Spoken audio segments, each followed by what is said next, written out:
Trump no solo estaba cerca de Epstein, lo sabía todo, lo permitía todo y lo normalizaba todo. La escena que se está describiendo hoy no es un rumor suelto ni un malentendido entre adultos. Es un testimonio con rostro, con fecha, con nombres y con una estructura tan perversa que solo alguien que se cree intocable actúa así. En público, sin disimulo, con muy poca vergüenza y con la complicidad, pues, de otro depredador igual que él.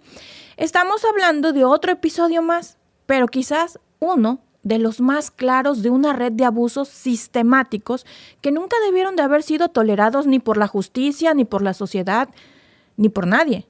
Y aquí está el presidente de los Estados Unidos en medio de esa podredumbre, sin una pizca ni la más mínima de vergüenza y con todo el cinismo con el que ha sabido moverse desde que pisó la política y durante toda su vida. El testimonio más reciente ha sido revelado hace apenas unos días y es tremendo. Es una mujer conocida por haber estado vinculada a Epstein durante los años de máxima, ahora sí que en pleno tope del éxito de su operación de la red de trata de blancas. Esa mujer estuvo relacionada con Epstein. Relata cómo él la lleva a la oficina de Donald Trump en la Quinta Avenida de Nueva York y no era algo improvisado, era algo que ya era costumbre, ya sabían cómo hacer sus cochinadas. Epstein le menciona que el presidente actual ahorita, presidente de los Estados Unidos, pues quería verla, que le gustaba, que era el tipo de mujeres que a Donald Trump le gustaban. Entonces suben juntos, entran al edificio y ahí está Donald Trump.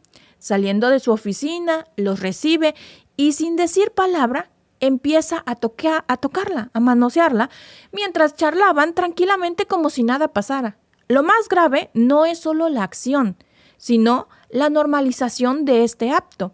Lo hacían a plena luz del día, en un entorno corporativo, en un edificio de oficinas en Manhattan, sin ninguna intención de esconderlo. Según la testigo, no hubo interrupciones, ni sorpresa, ni desaprobación, ni de Donald Trump y por supuesto menos de Epstein. Al contrario, Epstein sonreía, participaba en la charla, estaba muy contento. Ella estaba en estado de shock y por supuesto pues se quedó inmóvil, congelada por el asombro del momento. Y esto lo dice alguien que no era ajena al abuso del poder en la industria del entretenimiento. Ella misma cuenta cómo en su carrera ya se había enfrentado a fotógrafos que cruzaban la línea, cómo la habían reprendido por ser demasiado complicada. Así le dicen ellos en ese entorno a las mujeres que no quieren ceder tan fácilmente, por no jugar el juego y cómo tenía la reputación de no dejarse, la víctima de la que estamos hablando. Pero frente a Trump no pudo reaccionar. Y eso dice mucho más de lo que parece. Esa congelación, ese silencio impuesto por el contexto es una señal muy clara de cómo opera el abuso cuando se institucionaliza. Y miren, porque pueden decir que nos los estamos sacando de la manga, tenemos el video con las declaraciones de la víctima. Estoy muy disgustada. Estoy enfadada. Estoy disgustada. Que te nieguen tu inocencia, que te nieguen tu justicia y que luego te quiten tu curación sin ningún consentimiento. Realmente se siente como si una parte de mí se estuviera muriendo por dentro. Para que quede claro, Ghislaine Maxwell está en prisión por sus cargos de explotación y tráfico de menores, además de los 2 cargos de perjurio. ¿Por qué alguien le daría a alguien como ella, que es un monstruo y una mentirosa, un momento del día para explicar nada? Ella no sabe nada, y si lo supiera, ya habría tenido la oportunidad de hablar. Me gustaría que se empezara a hablar de las mujeres que se han sacrificado y han derramado su sangre, su sudor y sus lágrimas para conseguir un poco de justicia. Me gustaría que las conversaciones dejaran de girar en torno a un pedófilo multimillonario, no un financiero multimillonario. Llamémosle por lo que es. Y me gustaría dejar de tener esas conversaciones. Me gustaría que todo el mundo dejara de glorificar a este monstruo y de darle la hora del día. Ella es la víctima de la que estábamos hablando el día de hoy. Ella fue la valiente víctima que se atreve a salir a las cámaras. Y en este caso, pues no vemos solo un individuo aprovechándose, es todo un ecosistema que le dice a las víctimas que si hablan, ellas son las culpables por haberlo permitido, que si no sonríen, no van a llegar a ningún lugar. Que si se quejan, son unas malagradecidas, unas desagradecidas. Y en este caso, después de que Trump termina su escena de poder disfrazada de carisma, Epstein la confronta. Ya en la calle, al salir del edificio, la miró furioso y le grita, ¿por qué te dejaste hacer eso? Y la humilla en la calle. La culpa como si ella hubiera tenido el control de una situación donde claramente todo estaba diseñado para que se quedara paralizada. Esto ocurrió en Nueva York, en la mismísima Quinta Avenida, donde Trump dijo públicamente que podía matar a alguien y no enfrentaría consecuencias. Eso lo dejó claro en enero del 2016 durante un meeting grabado. No lo dijo en broma, lo dijo para dejar claro que su base le permitiría hacer cualquier cosa. Y hoy, casi 9 años después, el testimonio de esta mujer parece confirmar que no exageraba, que sabe que tiene todo el aparato protegiéndolo. Porque si puede manosear a una mujer en su oficina mientras Epstein se ríe y nadie hace nada, entonces el mensaje es muy claro. La impunidad no es casual, es estructural. Y aquí es donde empieza lo más turbio. Porque no estamos hablando de una acusación sin sustento, amigos. Ya son muchas las víctimas que han salido a relatar lo que han pasado. Ghislaine Maxwell está en prisión, condenada por tráfico sexual de menores y perjurio. Tiene una cadena de 20 años, pero la movieron de una cárcel de alta seguridad y la pasaron a algo que parece más un retiro espiritual en una cárcel en Texas con todas las comodidades, en donde tienen clases de yoga, de jardinería, pintura, toda la relajación para la señora. Le están dando trato de reina. Bueno, se apegó al Queen for a Day. Y hoy le están dando todas las facilidades para que la señora no diga nada de lo que sabe de Donald Trump. El caso de Epstein fue reabierto con más de 150 víctimas. Son muy pocas las que hemos visto públicamente, pero son más de 150. Y ahora la prensa estadounidense ha empezado a filtrar fragmentos de los archivos judiciales que involucran a figuras públicas, a empresarios, a políticos y por supuesto a celebridades. Pero lo que más ruido está haciendo es la insistencia del presidente de los Estados Unidos en mantener sellados ciertos documentos. ¿Qué está protegiendo? ¿A qué le tiene miedo? ¿A quién no quiere que se mencione? La mujer que dio este nuevo testimonio ha sido muy clara. Está harta de que la conversación siga girando en torno a los millonarios y no en torno a las víctimas, que cada vez las están minimizando. Ha dicho que se siente que le arrebataron su proceso de sanación sin su consentimiento, que le negaron justicia. Y en eso tiene toda la razón. Hoy a esas más de 150 víctimas les están negando la justicia. Las están invisibilizando. Ella dice también que hasta ahora todo esto se ha convertido en una novela de chismes, cuando en realidad estamos hablando de una red criminal que operó durante años bajo el amparo del poder. Y no es que esto nos sorprenda. En 2002, la revista New York Magazine citó a Trump diciendo que Epstein era un tipo fantástico y que le gustaban las mujeres muy jóvenes. Eso está publicado. No es especulación. Y en 1992, la NBC obtuvo un video donde se ve a Trump en una fiesta privada en Mar-a-Lago, riendo y señalando a mujeres junto a Epstein. No hay edición. No me vengan a decir que es inteligencia artificial, que es un video truqueado, porque no hay edición en ese video. No hay duda. Las imágenes hablan solos. Esa amistad era pública y era muy frecuente. Eran cercanos. No se conocieron en una fiesta al azar. Eran tan cercanos que se visitaban, compartían intereses. Y ahora, con este nuevo testimonio, bueno, ya no estamos hablando solo de asociación. Estamos hablando de complicidad directa. Lo más perturbador es que esto no ha sido una excepción. El patrón de comportamiento está documentado. Al menos 26 mujeres han acusado al presidente de los Estados Unidos de conducta sexual inapropiada, acoso o abuso. Casos como el de Jessica Litz, Summer Servos y Jean Carroll, quien ganó una demanda civil por abuso sexual contra él en el 2023. No son casos aislados, ya son muchos los casos que está juntando este señor con distintas mujeres, haciendo referencia a lo mismo. Son parte de una historia muy consistente en contra del presidente de los Estados Unidos y, sin embargo, sigue ocupando el centro de la política estadounidense como si nada, como si él no hubiese hecho nada cuando fue encontrado culpable.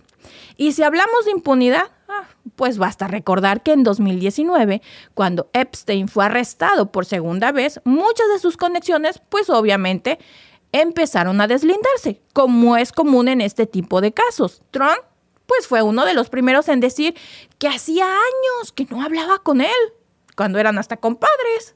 Se andaban pasando las mujeres y ahora resulta que no se conocían, que ya tenía años que no se contestaban las llamadas.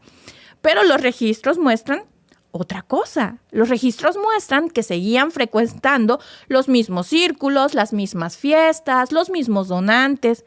La misma lógica de las élites intocables que se protegen entre ellos cuando uno cae. Obviamente, cayó la cabecilla y ¿qué dicen los demás? No, yo casi ni lo veía, aunque comían todos los lunes o cada fin de semana se reunían para tomar una copita de vino, vamos a decir. No, años sin verlo. No, es mi conocido. Oye, pero que eran muy amigos y salían en fotos. No, te contaron mal. Yo por cortesía lo saludaba en los eventos que coincidíamos, pero no, nunca fuimos tan cercanos. Y así es como actúan todos los que son de la misma calaña. Lo más preocupante de todo esto es que ahora, mientras las víctimas siguen tratando de sobrevivir y de sanar las heridas, bueno, pues los medios han empezado a convertir este escándalo en una especie de telenovela política. Se enfocan solo en el morbo, en los nombres famosos, en la lista negra, pero se olvidan del contexto. Esto no es un chisme. Es una operación sistemática de abuso, de tráfico y sobre todo de encubrimiento que duró más de 2 décadas y que solo terminó porque Epstein fue arrestado. Si no, esa red seguiría. Y hoy estamos hablando de esa. Pero ustedes vayan a saber cuántas redes más de este tipo y de esta calibre nos están ocultando y están encubriendo. Porque no crean que ya aprendieron su lección y ahora sí ya no lo van a seguir haciendo. Porque como dicen en mi pueblo, a marrano beber aunque le cosan el hocico, ellos van a seguir haciendo lo mismo. No porque ahora ya salió esto, ahora se van a cuidar más, ahora entre ellos mismos se están protegiendo más para que no se haga público. Y aún así, hasta la muerte de Epstein sigue generando dudas, porque lo encontraron supuestamente ahorcado en una celda de alta seguridad en Manhattan. En ese momento, las cámaras estaban apagadas y los guardias, coincidentemente, también se durmieron.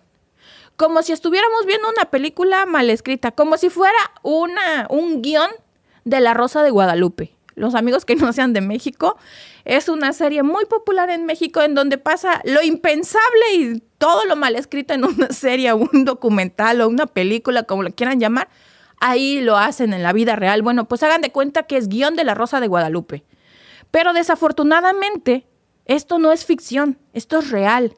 Y ahora, mientras el presidente de los Estados Unidos está en los documentos e intenta cambiar el foco, muchos se preguntan si este pasado oscuro pues alguna vez será parte del debate público y sabremos la verdad. Porque una cosa es que haya sido denunciado y otra es muy distinta a que se le exija rendir cuentas. Y eso aún no ha pasado. Él sigue impune. El sistema lo sigue protegiendo. La narrativa oficial lo sigue disfrazando de víctima de persecución política cuando no lo es. Pero este nuevo testimonio lo desnuda otra vez, lo expone. Y si no fuera por las mujeres valientes que siguen hablando, este monstruo seguiría caminando con la cabeza en alto como si nada. Así que aquí sí lo vamos a decir claro, amigos. Trump no fue espectador, fue parte del círculo, fue actor directo. Y si esto no lo hunde, entonces queda demostrado que la justicia no es ciega. Solo cobra dependiendo de quién le pague y quién le pague mejor. Y nosotros, pues aquí en este canal, vamos a seguir desentrañando lo que los medios quieren maquillar. Porque nosotros no vamos a guardar silencio ni a proteger el poder. Y si a ustedes también les indigna que una persona, sin importar su género, porque hoy estamos hablando de más de 150 mujeres, pero desafortunadamente en este tipo de redes de abuso como el que hacen, no solamente hay mujeres, no importa el género, pero si ustedes también les indigna que una persona, sin importar su género, sea tocada sin su consentimiento frente a todos, sin consecuencia alguna, entonces ya no estamos hablando de política, estamos hablando de decencia y esa no la vamos a negociar. No podemos negociar la decencia y no se puede negociar la justicia, aunque hoy vemos que la justicia únicamente es para quienes pueden pagarla, para los que están en el poder, para los amigos de Donald Trump y para el mismo Donald Trump, que está queriendo lavarse la cara. Dice nuestra amiga María Ramos Vargas, quisiera saber dónde está la hija, ya no sale con él para nada, tan orgullosa que estaba la Ivanka del padre.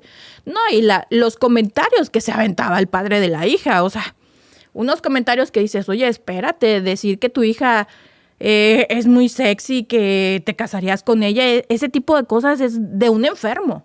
Y hoy vemos por qué hace ese tipo de comentarios. Terrible que un padre haga los comentarios que él hizo de su hija. Dice nuestro amigo Joseph Verdú, falta más humanidad. Por supuesto que sí, falta más humanidad y falta mucha más empatía. Porque muchas veces escuchamos a las víctimas y lo primero que dicen muchos es, ¿y por qué no hizo nada? Yo en su lugar hubiera hecho. Siempre ese es el primer pensamiento que tenemos. Nosotros no podemos decir yo hubiera hecho. Si tú no estás en esa situación, si nunca has estado y no sabes cómo vas a reaccionar. No podemos pedir a los otros que reaccionen como yo pienso que reaccionaría en el momento, porque cada cabeza es un mundo y tú no sabes cómo toma cada persona el shock que está viviendo cuando alguien la empieza a toquetear. Entonces, si no hemos vivido eso, no esperemos que alguien reaccione como nosotros y no esperemos tampoco que hagan lo que uno quiere. Uno no puede controlar cómo reaccionan las personas y hay que tener más empatía y humanidad. Porque si no hemos estado en esa situación y ojalá nunca estemos en algo así, no nos atrevamos a juzgar a una víctima. Si no puedes tener la empatía con la víctima, no la empiezas a cuestionar. ¿Y por qué no hiciste esto? No, yo me hubiera puesto y que no sé qué. Eso es lo que pienso yo en el momento. Hasta que no te toca vivirlo, entonces no sabes realmente cómo reaccionarías. Dejemos que las víctimas puedan tener la justicia que están buscando y dejemos de exigirle a las víctimas que hagan lo que yo hubiera pensado que deberían de haber hecho, porque muchas veces en eso caemos. Dice nuestra amiga Catherine Robert, tiene que haber más gente que lo denuncie. Por supuesto, ahorita tan solo a él van 26, pero ya hay una directa, una ex de Epstein que ahora sí que se atrevió a denunciarlo. Dice Joseph Verdú, ¿será que no tienen conciencia? Ni conciencia, ni vergüenza, ni decencia, ni mamá. Dice Robles Medina, le metieron, obvio, porque para que no hable hasta que la silencien. Esperemos que no, porque desafortunadamente una de las víctimas prescindió de su vida. Ustedes saben que las plataformas son muy sensibles para decir las palabras correctas, entonces vamos a decir prescindió de su vida hace unos meses. Y una de las víctimas, de las primeras víctimas que se atrevió a denunciar esto. Dice nuestra amiga Sandra R. Bienvenida, amiga, gracias por estar aquí. Qué triste que todas esas víctimas se estén siendo revictimizadas otra vez por este sistema corrupto. Sí, es terrible que no puedan tener su cierre, su sanación y sobre todo lo que más anhelan las víctimas y sus familias, justicia, porque hasta eso les están robando, la justicia. Dice nuestra amiga Lisa, gracias por estar aquí, amiga. Si un simple acoso verbal duele, imagino el abuso físico, moral, emocional. Es cierto, no podemos decir, miren, uno ni siquiera es cercano. Pero muchas veces dicen, no, pero si a mí me hubiera tocado eso, me hubiera conocido cuando es un acto racista. Vamos a poner que ni siquiera se asemeja. Pero un ejemplo, en algo que, como les digo, ni siquiera se asemeja. No, si a mí me hubiera tocado. Cuando te pasa la primera vez, es tanto el shock que tienes en el momento que no alcanzas ni a reaccionar. Y se los digo por experiencia propia. Cuando me pasó el primer acto racista, me quedé así. No supe ni qué hacer. Ahora que ya sé, ahora sí que ya ha pasado el tiempo y que todo, ahora sí no me quedo callada. Pero en el momento, la primera vez, uno no sabe cómo reaccionar. Y yo probablemente también era de las que, ay, no, a mí ni que me digan porque me van a oír. Y uno se envalentona supuestamente. Pero cuando está en la situación y le pasa a uno no sabe qué hacer. Y les digo algo que no tiene nada que ver ni se asemeja. pero uno no sabe cómo va a reaccionar. Entonces, hay que ser más empático con las víctimas y exigir justicia para todos ellos. Muchas gracias, amigos, por acompañarme, por estar aquí. Nos vemos más adelante con más información, porque ¿qué creen? Ya sacaron de nueva cuenta otros temas para desviar la atención de todo esto, de que no se exija justicia, de que no se le haga eco a las víctimas. Y hoy tenemos otras víctimas también en escena que están siendo duramente tratadas, violando todas las leyes estadounidenses habidas y por haber. Y vamos a hablar más adelante de este tema que está pasando justamente ahora, sin importar que sea ciudadano estadounidense o no. La carga va parejo. Muchas gracias por acompañarme y nos vemos más adelante.